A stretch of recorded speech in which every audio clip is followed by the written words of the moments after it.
Today, we're looking at an article on back and neck pain in women. It covers causes, care, and when to see a doctor. So let's just get right into it. The first big issue for me is the audience alignment. The content just doesn't quite live up to the promise in the title.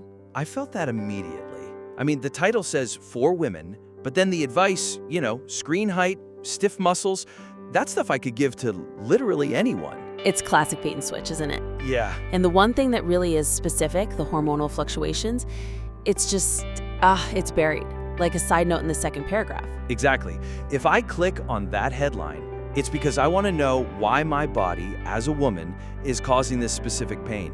The article doesn't really answer that. So the suggestion here is to actually lean into that promise. You have to justify the framing by going deeper on the things that are unique to the demographic. So instead of just a throwaway line about hormones, make it a whole section. Talk about how ligament elasticity actually changes during, say, perimenopause or different points in the menstrual cycle. or even the lifestyle stuff. It mentions carrying bags, which is so vague. Right. Why not get specific? Talk about the biomechanics of a heavy tote bag slung over one shoulder versus a backpack. Show you get the details of their lives. In that generic quality, it really bleeds into the structure of the piece too.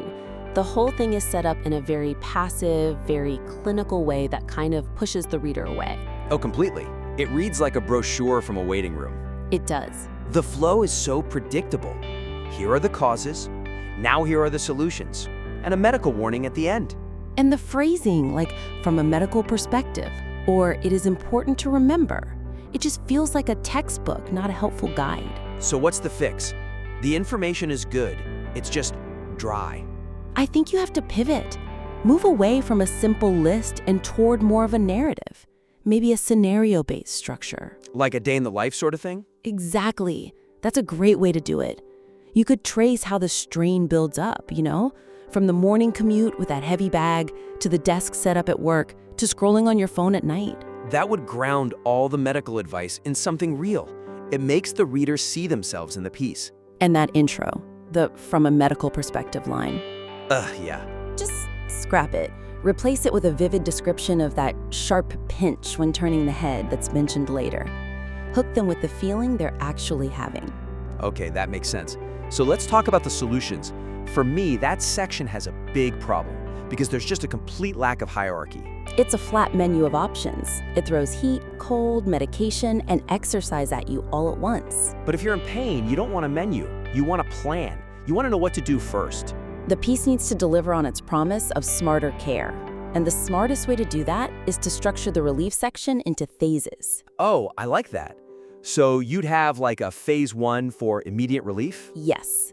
That's where your heat, cold, and over-the-counter meds come in. It's the fire extinguisher. And then phase 2 would be the long-term fix? Root cause correction. That's your core stabilization, your ergonomics. You have to separate the immediate from the fundamental. And what about that 10-minute daily routine? It's a great idea, but it's kind of hidden in a paragraph about general exercise. That should be the star of the show. Right. Pull it out, give it its own headline. Make it the centerpiece of the entire solution section. That's the main takeaway. Yeah, that makes it feel like an actual action plan, not just a list of facts. So to sum it all up, the author needs to dig way deeper into the specific physiology of women, switch from that clinical list to more of a narrative flow, and then, finally, organize the treatments into immediate versus long-term solutions. If they do that, this goes from a generic article to an essential guide someone would actually save. Exactly. So take these ideas, apply these structural changes, and please send it back to us. We'd love to see the next version. Thanks for listening to this critique.